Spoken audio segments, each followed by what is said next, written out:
Et du coup, on va parler aujourd'hui déjà de data visualisation sur une base de données existante. Donc là, l'idée, ça va être de prendre un site qui a été lancé. Donc c'est un faux site que j'ai monté spécialement pour le mise en avec des faux articles à l'intérieur, vous verrez. Mais vous imaginez que c'est pour le site d'une entreprise qui est lancée depuis déjà plusieurs années et les personnes n'étaient pas au courant forcément de l'analyse d'audience, donc il n'y a jamais eu de Google Analytics dessus.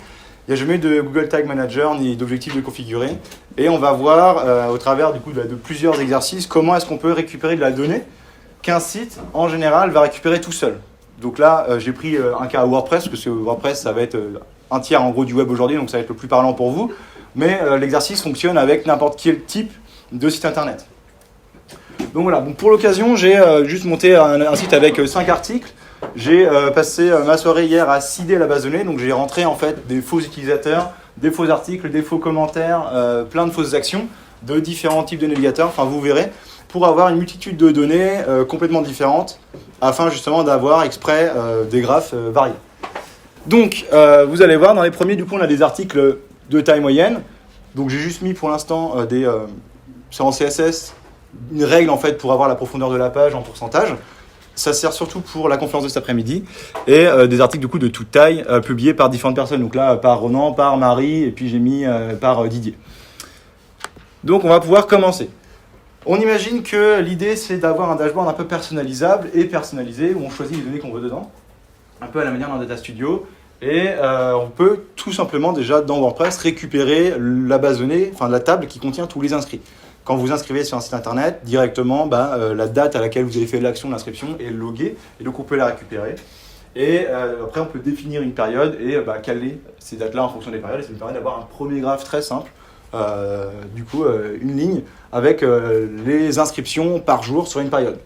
Alors du coup, j'ai défini un sélecteur de périodes avec différentes dates qui va fonctionner donc essentiellement pour ce graphe-là et celui d'après, sur lequel du coup on peut réduire ou augmenter la période. Donc là, je vous dis, c'est une fausse base de données. Donc si je vais vraiment en arrière, vous verrez que j'ai décidé que sur la fin. Mais dans l'idée, ça vous permet d'avoir un truc un peu interactif où c'est beaucoup plus parlant qu'une base de données WordPress où dans l'interface, on va avoir surtout la liste des utilisateurs, au mieux leur date d'inscription. On ne va pas avoir justement un vrai suivi des tendances d'inscription. Pour la deuxième partie, du coup, on va s'intéresser aussi aux commentaires. Donc, là, pour la base de données WordPress, dedans, on va avoir les articles, on va avoir les utilisateurs, on va avoir les commentaires, et on va avoir les catégories. Et on va pouvoir croiser toute cette information-là de base. Donc, pour commencer, ça va être des graphiques qui vont récupérer des données simples. Donc, on va les prendre, on va les afficher. Puis, plus on va avancer, plus on va récupérer des données à droite à gauche. On va les croiser ensemble pour justement réaliser des graphiques un peu plus complexes. Donc là, c'est pareil, c'est une tendance de commentaires. Donc, je peux récupérer l'ensemble des commentaires sur tous les articles du site. Tous ces commentaires, évidemment, sont aussi tagués en date et en heure. Donc là, j'ai exprès limité à la date. Mais ça nous permet aussi de savoir d'avoir les tendances de publication de commentaires, donc en fonction des articles, toutes ces choses-là. Et ça permet d'avoir une espèce de simili de vue de trafic. Alors, c'est pas représentatif du trafic, puisque très peu de personnes, finalement, commentent. Quand on va sur un site internet, vous allez lire un article, et la grande majorité du temps, vous n'allez pas commenter. Mais si on prend vraiment un énorme échantillon, on va avoir un pourcentage de personnes qui va commenter, et du coup, c'est pas réellement représentatif, mais on s'en approche, on va dire, d'une courbe de trafic, on va dire. Du coup, si on continue, on peut directement s'intéresser à des informations un peu plus pertinentes, on va dire. Donc là, ça va être la moyenne de mots par commentaire. Donc ça permet, en récupérant tous les commentaires du site, on peut compter très facilement avec des formules, on va dire, en développement, le nombre de mots contenus dans une chaîne de caractères, donc dans un commentaire. Et on peut comme ça faire un premier graphe. Donc là, la majorité des commentaires que j'ai fait semblant de publier, du coup, comportent de 0 à 10 mots, d'autres de 10 à 20 mots, et ainsi de suite. On voit qu'il y a un trou. Donc j'ai essayé de simuler, on va dire, des commentaires courts, des commentaires moyens un peu moins. Et pour vous expliquer, en gros, les personnes qui vont commenter en mettant des pavés, c'est des personnes énervées, des personnes qui vont vouloir vraiment faire des analyses très complexes de votre article. Et du coup, finalement, il y en a très peu, mais il y en a quand même plus que les commentaires moyens. Bon, là, je vous dis, c'est toujours basé sur des données que j'ai seedées moi-même, donc c'est pas forcément très représentatif, mais vous imaginez bien que ça se connecte directement à la base de données de votre site WordPress. Et donc, si on prend n'importe quel autre site, en fait, on peut plugger ça derrière et les graphes automatiquement vont se réadapter à n'importe quel type, on va dire, de site WordPress pour le coup, parce que là, c'est connecté dessus. Du coup, à côté, on a les commentaires approuvés en attente. Il y a un espace de modération. Quand vous publiez et que vous réglez WordPress en mode, on va dire, sécurité, les commentaires passent d'abord par l'administration que vous devez approuver avant de les rafficher sur le thème, enfin sur le site. Et il y a 4 états en réalité sur un commentaire, sauf que WordPress de base ne va en gérer que 2, donc les approuvés et les en attente. Mais il y a aussi ceux qui sont automatiquement considérés comme du spam et ceux qui ont été supprimés. Le souci avec ceux qui ont été supprimés, c'est qu'ils sont toujours dans la base de données, mais ils ne sont pas accessibles très simplement. Et là, c'est un peu plus technique. Pour les spams, je pense que c'est arrivé après dans le développement de WordPress, mais les commentaires approuvés, en gros, c'est des booléens, donc c'est 1, les en attente, c'est 0. Et du coup, quand ils ont dû rajouter des états de commentaires, genre les spams et les mis à la corbeille, ils ont dû utiliser d'autres termes. Donc en fait, on a des booléens, donc 0 et 1 pour les commentaires non approuvés et approuvés. Et après, c'est des chaînes de caractères avec marqué spam et trash pour ceux qui sont en spam et ceux qui sont dans la corbeille. Donc c'était pas forcément très propre pour les récupérer. Donc là, je vous ai juste fait un exemple avec les en attente et les approuvés, mais évidemment, on peut aller plus loin. On va aussi permettre de découvrir une tendance au niveau de l'heure. Donc ça, c'est un graphique que j'avais trouvé intéressant dans Matomo, qu'il n'y avait pas, alors c'était il y a plusieurs années, mais qui n'avait pas forcément très accessible sur Google Analytics. Et donc là, c'est un graphique de tendance par heure d'utilisation, on va dire, de publication des commentaires. Donc là, ce que j'ai fait, c'est que j'ai à nouveau, comme dans le graphe tout en haut, où on récupère tous les commentaires, et par date, on a le nombre de commentaires publiés. Là, je voulais voir une tendance dans les moments de la journée. Donc, c'est à peu près les mêmes informations, sauf qu'au final, j'ai tronqué la date au niveau de l'heure. Donc, en fait, je m'en moque de quand est-ce que dans le temps elle a été publiée sur la semaine. Mais je voulais vraiment m'intéresser à quel moment de la journée est-ce que les gens publiaient un commentaire sur mon site WordPress. Et donc, du coup, on a juste à récupérer la date. On se concentre que sur la valeur de l'heure, donc le chiffre de l'heure, et après on peut du coup les cumuler et on va dire stacker, donc entasser les commentaires entre eux par leur heure, et ça nous donne en fait un graphique de tendance de publication de commentaires dans la journée. Pareil, je vous explique, c'est toujours des faux commentaires, sauf que j'ai dû aller dans la base de données pour modifier toutes les heures pour avoir un graphique qui ressemble à peu près à ça. Mais si vous avez une base de données, évidemment, vous pouvez la connecter et ça vous donnera la vraie tendance de publication des utilisateurs de votre site. Mais voilà, ces informations-là sont stockées dans votre base de données. Elles ne sont pas forcément exploitables en 2 secondes, parce que c'est peut-être des informations qui sont là. Vous avez le commentaire, vous avez dans l'administration, à côté, vous avez, si vous voulez, on peut aller faire un tour. Mais à côté, on va retrouver quelques informations comme qui l'a publié sur quel article et la date complète, mais on ne va vraiment pas du tout avoir ce système de tendance-là. Donc en gros, vous voyez, j'ai publié des grands pavés de Lorem Ipsum à chaque fois, donc c'est que des faux commentaires. Mais on va être très limité en termes de données perceptibles dans l'administration de WordPress.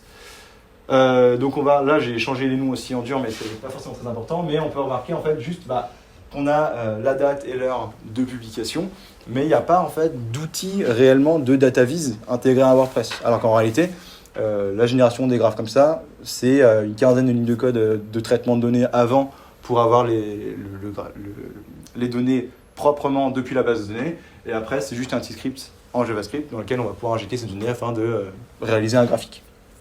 Excuse-moi. Oui. Et c'est quel techno de DataVis que tu utilises pour faire les charts, faire les graphiques, c'est du Chart.js. C'est une librairie de DataVis open source, libre de droit, et qui fonctionne pour le coup très très bien. Il y a plein de réglages, on peut vraiment se marrer avec. Il y en a plein des outils de DataVis, et on peut faire des comparaisons. Si vous avez vraiment beaucoup de données, celle que j'ai utilisée, c'est pas forcément la meilleure, parce qu'après on va regardez quelle conférence peut traiter des volumes, quelle conférence, n'importe quoi. Quelle librairie de DataVis peut traiter des données très très volumineuses. Chart.js, ça peut traiter vraiment beaucoup de données, mais à partir d'un certain seuil, ça va être très très lent à générer les graphes, et surtout ça va pomper dans la ressource de l'ordinateur. Il y a d'autres librairies, comme je pense à D3JS ou C3JS, qui elles sont un peu plus bas niveau au niveau du code, et donc vont utiliser moins de ressources pour faire des choses plus puissantes. Le souci, c'est que vous allez avoir beaucoup plus de configurations à faire. Là, en 5 minutes, le graphe il était fait, quoi. Donc c'était l'idée justement, c'est d'aller plus vite. Mais il faut quand même faire attention en fonction de l'ancienneté de votre site et du nombre de données que vous avez. Mais là, pour le coup, c'est un peu un autre sujet. Mais voilà, du coup, on retrouve ces tendances à partir des commentaires, et on va pouvoir après continuer et commencer à croiser les informations. Dans l'administration de WordPress, on va retrouver un petit identifiant. Donc là, je l'ai juste récupéré en direct. Donc on a les articles. Dans les articles, on va avoir ici un numéro dans un carré gris qui nous dit combien il y a de commentaires par article. Ça, c'est très simple. On a juste à demander à la base de données, donne-moi tous les articles que tu contiens. et pour chaque article, demander combien est-ce qu'il y a de commentaires de postés avec. Donc ça nous permet d'avoir ce premier graphique-là. Donc les articles qui génèrent le plus de commentaires, d'avoir une tendance, alors là, ils ne sont pas organisés par... ils ne sont pas en ordre par date de publication, ils ne sont pas par celui qui a le plus de commentaires, mais on peut réorganiser le graphique pour avoir la plus haute valeur en premier. Et donc ça, c'est juste une visualisation claire d'une information que WordPress nous donnait de manière un peu floue. Et à côté, c'est aussi une information de premier niveau, on va dire, c'est le nombre d'articles par catégorie qu'on va aussi pouvoir retrouver. Sauf que le gros intérêt d'avoir deux graphes comme ça, c'est après on va pouvoir les croiser. Et on va pouvoir dénicher des données que de base WordPress ne fournit pas. Par exemple, quelle catégorie génère le plus de commentaires? Parce que dans nos catégories, on a des articles. Ces articles ont des commentaires, mais le lien en passant par, on va dire, l'article, il n'est pas fait automatiquement dans WordPress. On ne peut pas dire cette catégorie, combien de commentaires elle a. Donc il faut faire la manip nous-mêmes. Donc ce que j'ai fait, c'est que j'ai demandé à WordPress de me lister l'ensemble des catégories. Pour l'ensemble des catégories, de me lister l'ensemble des articles. Et pour l'ensemble des articles, de me lister l'ensemble des commentaires. J'ai accumulé tout ça dans des graphiques en les rangeant du coup par catégorie. Et directement, dans l'actualité, j'ai 10 commentaires. Dans événements, j'en ai 16. Non classés, j'en ai pas. Et sport, j'en ai 5. Donc pareil, là, on a récupéré deux informations que WordPress donne. Très simplement, ça, c'est les deux graphiques qui sont les plus simples à réaliser. Vous demandez à la base de données, il vous les affiche. Mais avec ces informations-là, en allant un peu plus loin, on peut les assembler et avoir des graphiques qui nous donnent des informations un peu plus pertinentes. Sur WordPress, on ne peut pas savoir nativement quelle catégorie est la plus populaire, on va dire, en termes de réaction, la catégorie qui fait le plus le buzz en gros. Et donc là, ça me permet d'avoir ces informations-là. Comme on est passé de la catégorie à l'article au commentaire, on peut faire le chemin inverse, passer du commentaire à l'article pour savoir finalement qui l'a écrit. Et donc on arrive à avoir un autre graphique qui est le nombre de commentaires par auteur. Donc quand je publie un article, quel auteur, pareil, va générer le plus de commentaires derrière, le plus de buzz, et du coup va susciter en gros l'ascension du plus de monde, ou alors faire réagir les gens. Et ça nous permet derrière de dénicher les 3 auteurs que j'ai générés qui vont faire le plus de commentaires sur le site. Donc là, ça va être pertinent si ce n'est pas un blog personnel, si c'est vraiment un site d'entreprise, vous avez plusieurs salariés par exemple qui vont publier des commentaires, des articles sur le blog de l'entreprise, ou si carrément vous êtes un média. Et que là, vous avez une armée de journalistes, on va dire, qui vont rédiger du contenu pour vous. Vous pouvez directement aller lire le meilleur, celui qui fait le plus le buzz et donc qui a fait le plus de relais. Derrière, du coup, j'ai continué encore mes travaux à croiser ces données-là. Et donc derrière, on peut avoir le meilleur commentateur. Donc là, c'est pas auteur d'article, mais c'est vraiment la personne qui va se créer un compte sur WordPress et commenter n'importe quel article. Et donc en commentant un article, on peut savoir, du coup, chaque personne, je crois que là j'ai beaucoup plus de noms que dans mes auteurs, on peut savoir qui commente le plus. Donc là, pareil, c'est une information, on va dire, de niveau 1 assez simple. Je vais récupérer l'ensemble des commentaires et les empiler par nom, en gros, d'auteur. Le souci, c'est que là, je travaille avec une base de WordPress, et pour WordPress, vous n'avez pas forcément besoin d'avoir un compte certifié pour commenter. C'est-à-dire que si, là, je publie un premier commentaire en m'appelant Ronan avec une minuscule, et je reviens 2 jours après et je recommente en mettant un autre nom, en fait, il n'y a aucun moyen de savoir que c'est la même personne, à part avec d'autres techniques qu'on verra plus tard. Mais comme la personne n'est pas loguée avec le vrai compte, du coup, ces données-là peuvent être faussées. Mais vous pouvez activer, du coup, dans WordPress, dans les options, on peut forcer l'authentification avant la publication d'un commentaire. Mais ça nous permet d'élire le meilleur commentaire. Et si on reprend un graphe qu'on avait généré tout en haut, qui était le nombre de commentaires approuvés en attente, et on a aussi des informations du coup dans la corbeille et supprimées, on peut en fait recroiser ces informations-là avec le meilleur commentateur pour élire la personne qui a fait les pires commentaires, à savoir le nombre de commentaires que vous avez le plus mis à la corbeille et le plus désapprouvés. C'est vraiment pareil qu'on ne peut pas avoir de base. Donc là, c'est des informations qui sont croisées entre les personnes qui font le plus de commentaires, les commentaires qui ont le plus été désapprouvés par votre équipe d'administrateurs. Et du coup, on peut avoir directement le pire commentateur. Donc là, je me suis mis moi encore, mais évidemment, j'ai publié 10 commentaires, sauf que sur les 10 commentaires que j'ai publiés, en réalité, il y en a 5 qui n'ont pas été acceptés par l'administrateur. Donc ça me permet d'avoir des données pareilles, qui sont quand même assez pertinentes quand on a un blog qui a pour objectif de générer des commentaires, de savoir qui est-ce qu'il faudra bannir. Je parle de bannir, parce qu'en fait, à chaque fois que vous mettez un commentaire sur WordPress, on a l'adresse IP de la personne qui le fait. Le souci, c'est que moi, je vous ai dit, je l'ai fait directement en local. Et donc, mon adresse, c'est toujours 2.2.1. Donc, en gros, c'est mon ordinateur en mode local. Donc, ça, c'est pas du tout pertinent. Mais si vous avez un site internet sur un serveur, Les personnes qui s'y connectent, du coup, vont avoir une adresse IP et vous retrouverez en dessous de chaque personne l'adresse IP de la personne correspondante. Et donc, vous pouvez, à travers votre graphe du pire commentateur, retrouver l'adresse IP de celui qui n'arrête pas de spammer et directement vous l'éjectez du serveur et vous n'avez plus de souci là. Ça pourrait, par exemple, être un cas d'application. Oui. C'est RGPD compliance, le fait d'avoir l'adresse IP pour la récupérer? Alors, pour le coup, ça, c'est WordPress qui le fait nativement. C'est pas moi qui l'ai activé. Ouais. Et c'est une très bonne question.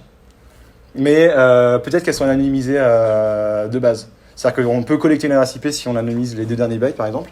Là, je peux pas te dire parce que du coup, c'est une IPv6 avec juste le premier caractère.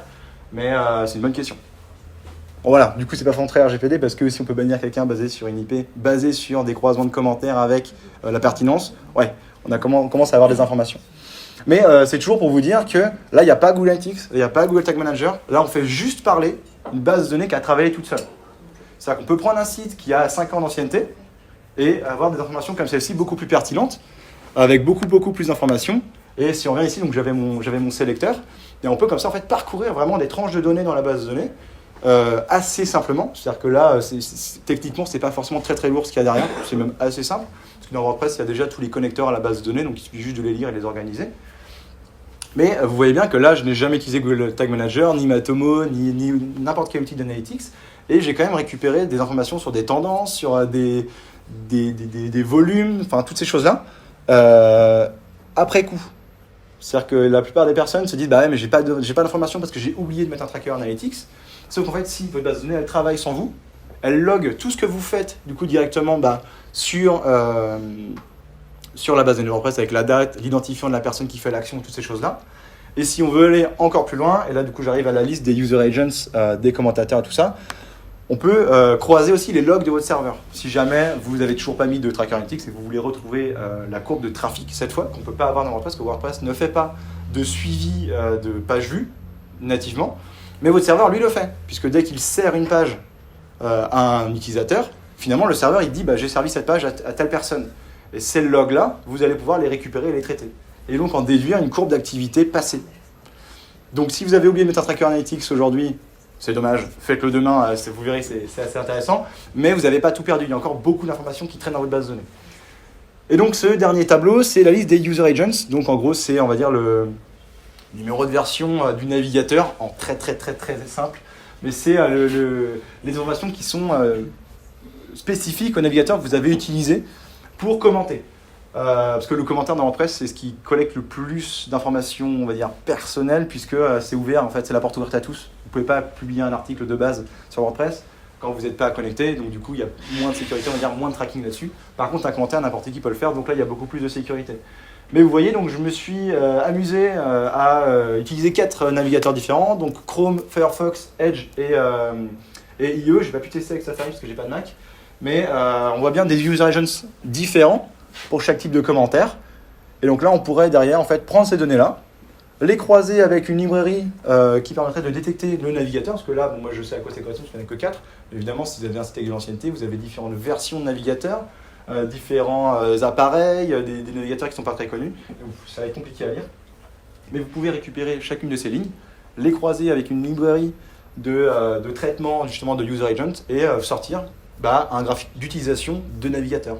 Dire que dans les gens qui commentent, vous avez 30% des gens qui commentent depuis Chrome, 40% depuis Firefox, et déterminer des informations qui derrière vont vous servir, par exemple, à optimiser votre site pour un navigateur ou un autre. Donc voilà.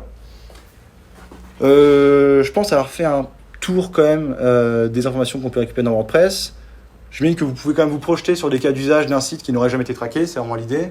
Et de toutes ces informations-là, la chose sur laquelle j'aimerais bien avancer et sur laquelle il faudrait aller, c'est créer un connecteur Data Studio pour ensuite avoir à la fois un connecteur Data Studio qui est branché sur son propre site ou un WordPress, via une API ou quelque chose de beaucoup plus simple, et le connecteur classique Data Studio vers Analytics.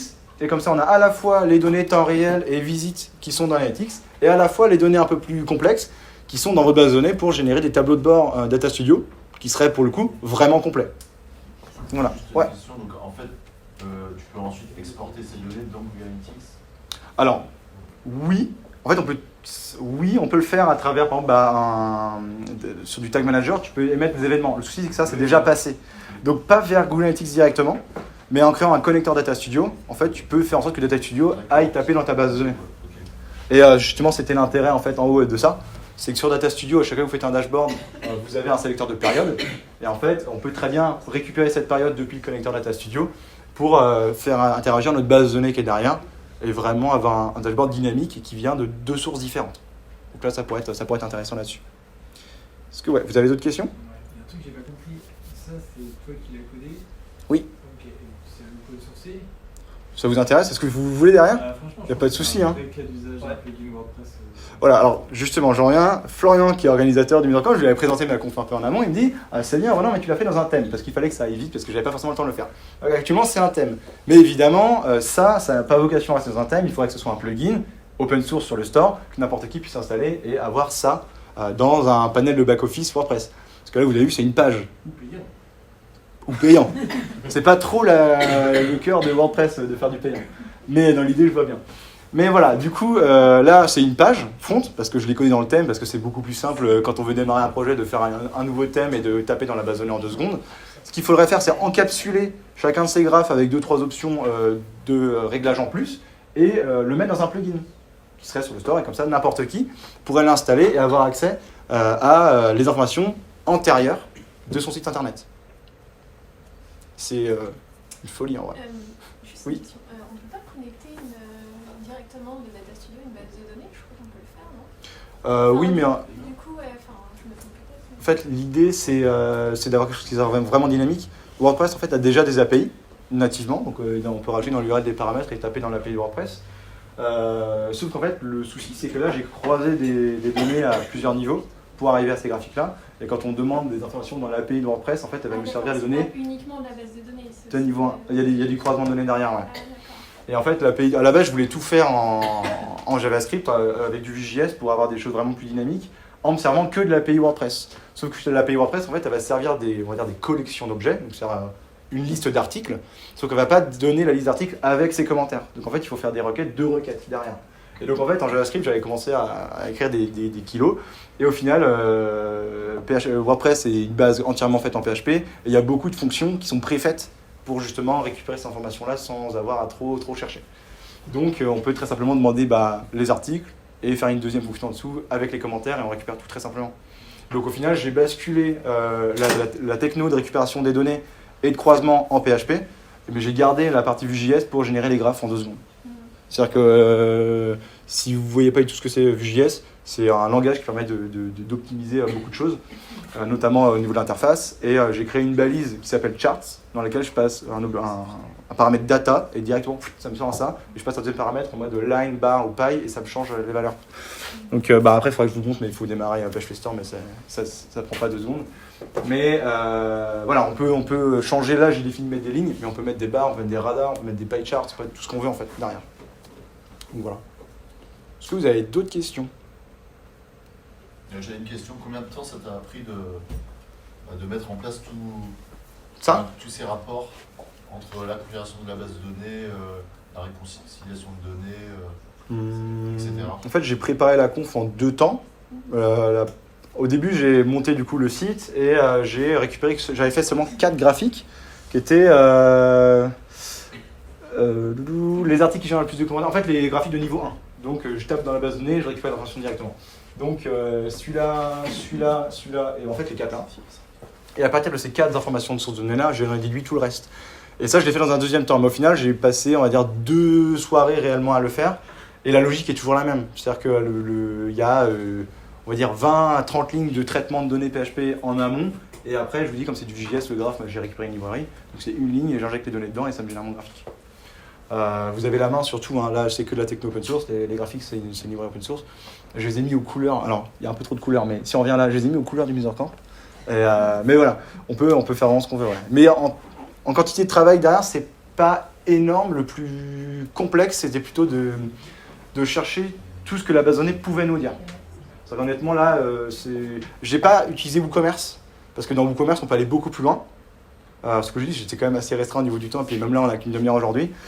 Mais évidemment, sur du WooCommerce, on peut avoir tout ce qui est les produits, les plus mis dans les paniers, les commandes, et avoir d'autres graphes beaucoup plus pertinents. Ce qui pourrait arriver avec une version plugin, par exemple. Mais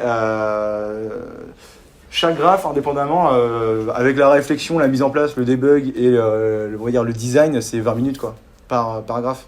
Et 20 minutes, c'est déjà assez long. En vrai, honnêtement, c'est pas très compliqué. Parce que là, je dis c'est basé sur une base de WordPress, donc la plupart des requêtes pour avoir les informations sont déjà codées dans le corps de WordPress. Après, si c'est pour un site personnalisé, je sais que moi on avait une plateforme qui a été réalisée avant, et on avait un dashboard interne avec beaucoup plus de données. On avait mis du temps réel en place pour savoir beaucoup plus d'informations de ce qui se passait vraiment en temps réel avec du WebSocket et des technos plus avancés. Mais non, c'est assez simple à mettre en place, honnêtement. Voilà, c'est pour ça que j'ai mis sur l'étiquette que c'était technique 2 carrés sur 5. Parce que là, techniquement, on n'est pas rentré dans le détail, mais si on devait rentrer dans le détail, c'est pas non plus une tonne de travail, on va dire. Donc, voilà. Est-ce que vous avez des dernières questions? Je crois qu'en plus, on va être pas mal au niveau du temps. On a 26 minutes sur 30. C'est bon du coup? Bon, merci du coup à tous d'être là.